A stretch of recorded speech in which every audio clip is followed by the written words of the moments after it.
and welcome into the Awakening NPC. My name is Abby. Thank you for joining me for another episode.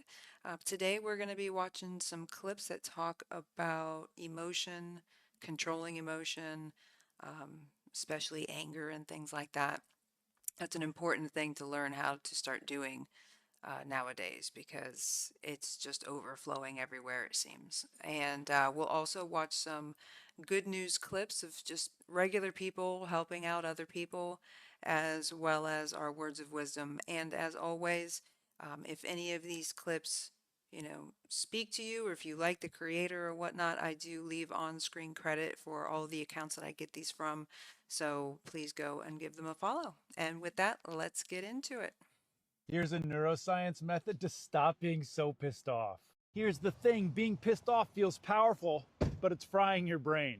If you're new here, I'm Michael. I help you up spiral your life. If you're into that, follow me and click the link in my bio. Chronic anger floods your system with cortisol, and that shrinks your hippocampus, which messes with your memory and tanks your impulse control. Most people think that anger is a natural release. It isn't. It's not release. It's rehearsal. Every time you replay the story, you reinforce the same brain loop. And neurons that fire together, wire together. That's Hebb's law. You're literally practicing rage. The real reason you stay pissed off gives you a hit of certainty in a world that feels unpredictable. But that hit costs you focus, sleep, and long-term brain health. What you need is a U-turn. Here's the method. Step 1, name the loop. Anger activates your amygdala, which is your brain's alarm system. Labeling the emotion, literally saying, a part of me is angry right now. That moves processing to your prefrontal cortex, which is the part of your brain that thinks before it reacts. Naming the feeling is your first act of power. Step 2, breathe like you mean it. Long, slow exhales signal your vagus nerve to downshift your nervous system. 4 seconds in, 6 seconds out. Repeat that 3 times. You're not suppressing anger. You're rebalancing brain chemistry. 3, move the energy. Anger is adrenaline that needs somewhere to go. Walk, do push-ups, shake it out. Physical movement burns cortisol and rewires your stress response faster than just thinking about it. Here's the takeaway. You stop being pissed off by using biology, not willpower. Name it, breathe it, move it, done. Write power in the comments to remember this is how you reclaim your power. Power in the comments. Like the video, follow me, and click the link in my bio. I'm enrolling my program in manifestation right now. That program, it lives inside its own app, and inside that app there's a community of people, and we're all up spiraling our lives together. Vibrant beings, up spiral your life. Say they want peace, but they're addicted to their own chaos. If your body has lived in stress for long enough, stress and chaos becomes your nervous system's baseline. The moment you experience stability, your body panics. Like, why is it so quiet? Something must be wrong. Peace lacks the stimulation that your brain and body have adapted to, the cortisol and adrenaline spikes that once helped you survive. So without realizing it, you recreate chaos. You overthink, you sabotage good things, you pick fights. Healing is about teaching your nervous system that peace is safe and learning to sit with the unfamiliar discomfort of calm. Nobody makes you feel anything. Nobody makes you feel angry. Nobody makes you feel tense. Nobody makes you feel upset. You always decide how you're going to feel. Blame is the core of all negative emotions. When you stop blaming, you cut down the negative emotion tree. You cut it off, you kill it, and all the negative emotions die simultaneously. The conscious mind can only hold one thought at a time. It's the thought that the conscious mind holds that determines how the emotions will react, how the subconscious mind will react.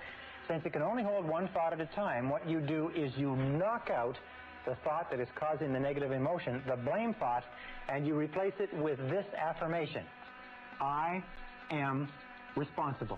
This is the most powerful positive affirmation you can use, because the instant that you say, I am responsible, you exert complete control over your emotional life. The instant you say, I am responsible, suddenly you are back in the driver's seat. Now that's something I think a lot more people should be saying to themselves.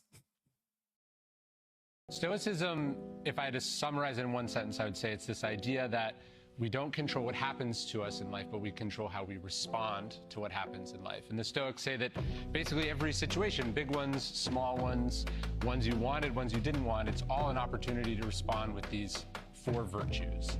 The virtues are courage, discipline, justice, and wisdom.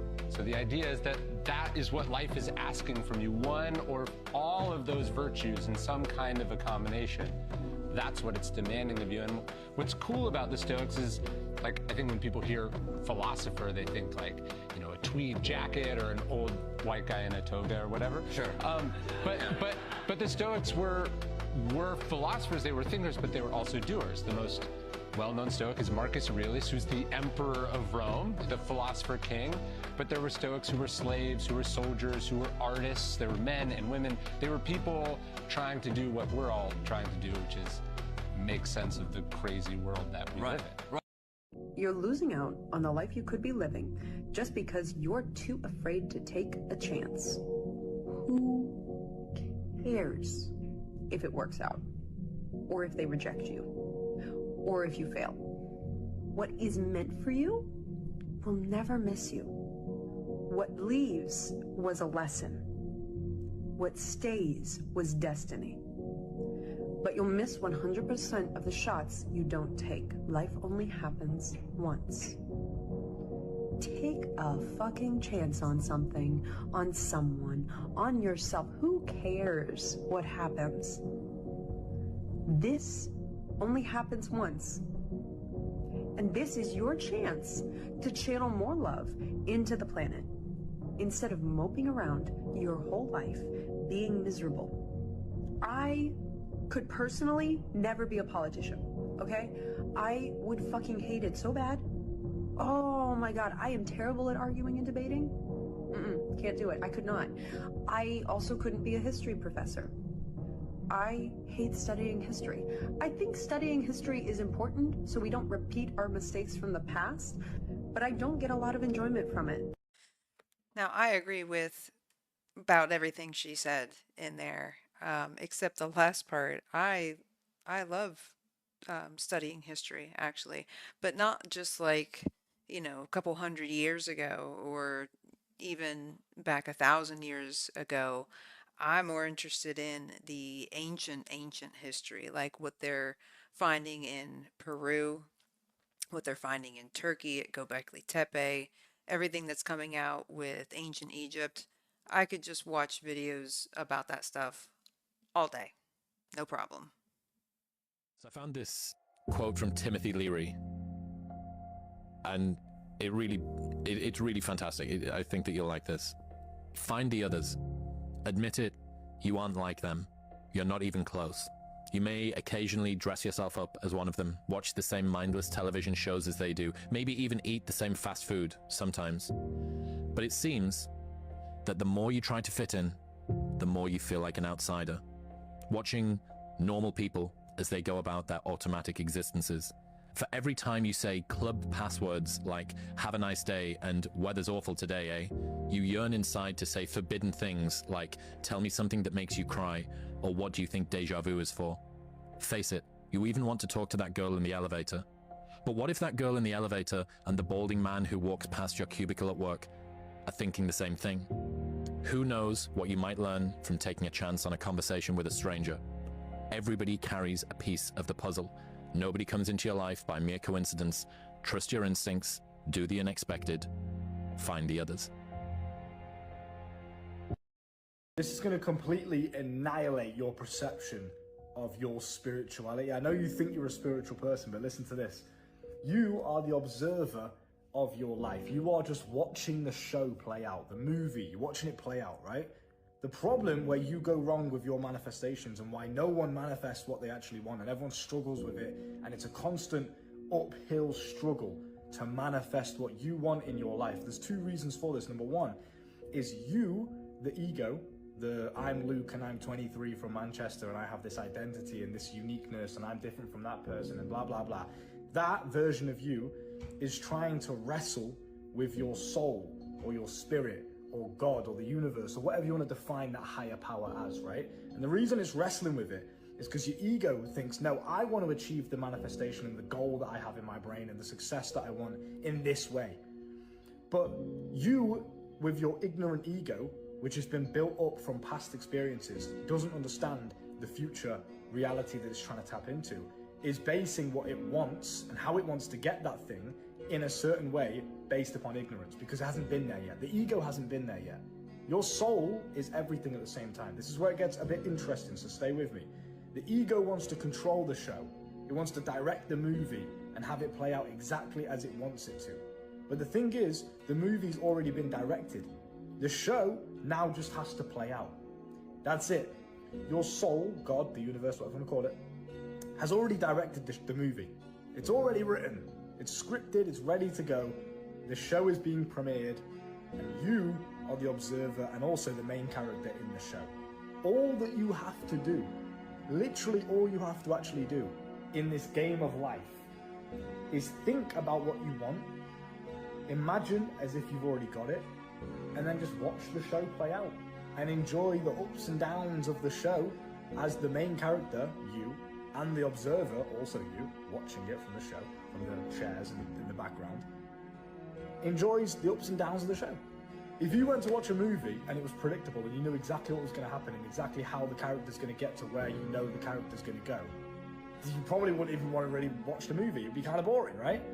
The reason why life is so interesting and why we, although sometimes it's hard and it's difficult, the reason why it's so enjoyable at the same time is the yin and yang.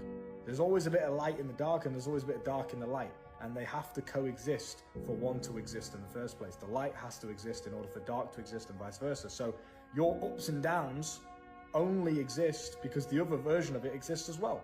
So just enjoy it and observe the show and trust in your soul or God or the universe or just yourself that everything will always work out and you'll be fine. Now all that you have to actually do is enjoy the show. All right, so there was our motivational clips for today, and now we're going to move on to our good news stories for today.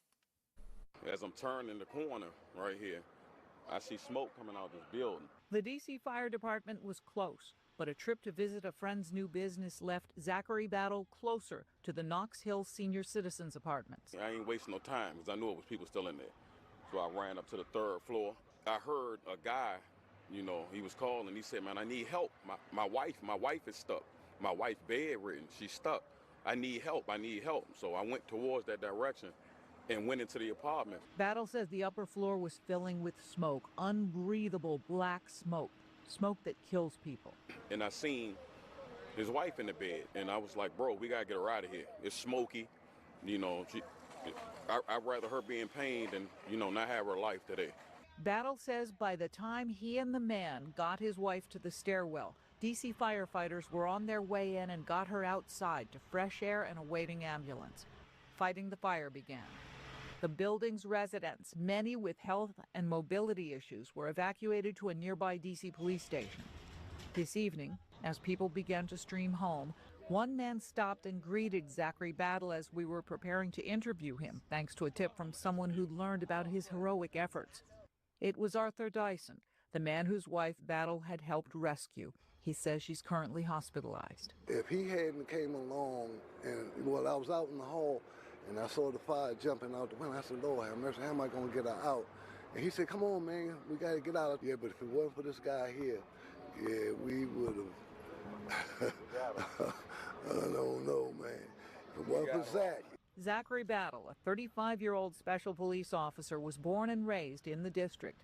His grandparents are no longer living, but his protectiveness and love for his community means that Mr. Dyson and his wife and all the residents of Knox Hill Apartments were his grandparents today. In Southeast Washington, Jackie Benson, News 4. A 17-year-old Fayette County girl is credited with saving her neighbor from a vicious attack by two dogs. Fox 5's Doug Evans talked with the young hero and victim. Christy Maxwell tells me that she was walking her dog in this Fayette County neighborhood when she suddenly found herself surrounded by two German Shepherds. She admits at first it seemed like a playful encounter, but then it turned into a vicious attack. She and her dog were both seriously injured, and it could have been worse, much worse, if not for the quick actions of her 17-year-old neighbor, Sailor Ziegler. What do you think of this kid sitting next to you? I love her. I love her. I feel like she saved my dog's life, but she saved. I really think that it could have gone after me too, but I'm serious. I will always know her. She's pretty special. She's fearless. Oh my God. But she's fearless. A nice moment between Christy Maxwell and Sailor Ziegler. Christy says there were other people too afraid to get out of their cars to stop the dog attack, but not Sailor, as you're about to see. I can't explain the feeling. I just went there to help. I just felt right. Here's the video from Sailor's family. She says she was on her way to take an AP psychology test that morning. But take note, it's Sailor who'd be teaching that day's lesson.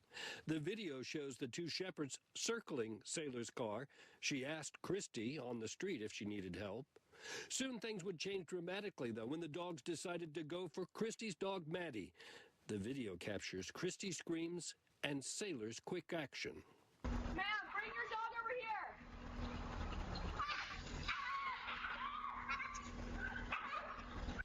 Sailor says she looked in her trunk for a weapon, and the only thing she could find was a makeup mirror. Okay, now would be a good time to tell you that Sailor is a cheerleader and a junior at McIntosh High School, and that mirror, well, wielding it is right in her wheelhouse, and her mom told me it would be bloody when Sailor was done with it. The mirror worked. The dogs retreated, but the damage was done. Christy was bitten and bruised, would spend the night in the hospital, and Maddie, poor Maddie, required numerous stitches, but is expected to make a full recovery. Thank God she was there, because I don't know what would have happened. And when I saw her and her arm was covered in blood and her head was bleeding, and I didn't know when she hit the ground, so I just ushered her back to her house. As for those two dogs, Fayette County Animal Control tells me the owner was cited. Sailor says she's got big plans for her future. She hopes to attend UGA and then go to medical school. In Fayette County, Doug Evans, Fox 5 News.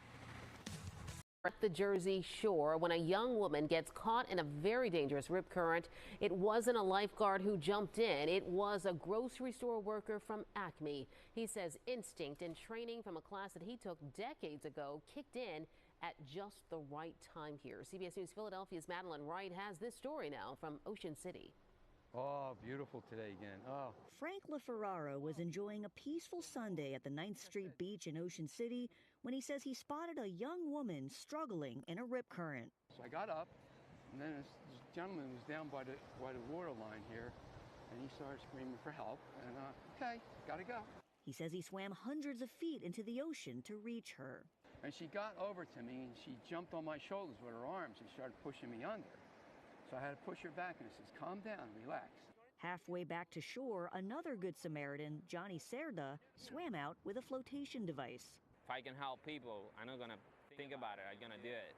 By the time police and firefighters arrived, everyone was already safe on shore. What they did was truly selfless. They put themselves in danger to save that little girl. Just an hour before, first responders rescued 4 others from a rip current at the same jetty. The beach was unguarded at the time, highlighting the risks of swimming without lifeguards present. This is not a bad mark against Ocean City, New Jersey. I'm going to say that. They have plenty of lifeguards, and they care very much about people. But this is October, okay? And most seashore towns by now just don't have the staffing to do it. LaFerrara credits a life-saving course he took at Rider University for teaching him exactly what to do in that critical moment. She came to me and gave me a hug. And that was my reward right there. Oh, I'm gonna go to water. He says he'd do it all again in a heartbeat. In Ocean City, Madeline Wright, CBS News, Philadelphia. All right, so that was our more of the bright side of humanity clips, people helping people. I think it's wonderful. There needs to be more of these kinds of stories on the news. So here is our words of wisdom for the day. If any of these clips or news stories spoke to you or anything like that, please leave in the comments below. Click like, consider subscribing. I'd really appreciate it. We're just trying to spread some love and positivity around the world here. So with that, have a great rest of your day, and I'll see you soon.